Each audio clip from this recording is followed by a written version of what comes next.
সন্ধ্যা হতেই চলেছে। 3 দিন ক্রমাগত বৃষ্টি হচ্ছে। মনটাও বেশ ভালো লাগলো না। হঠাৎ করে মনে হলো একটু ছাদে যাই। তো ছাদে চলে এসেছি। কিছুক্ষণের মধ্যেই সন্ধ্যা নামবে। দেখো,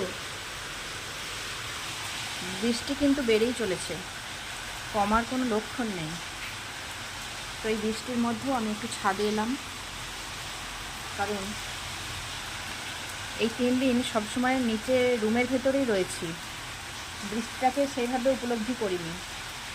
একবারও এইভাবে বৃষ্টিতে হাত ভেজাইনি।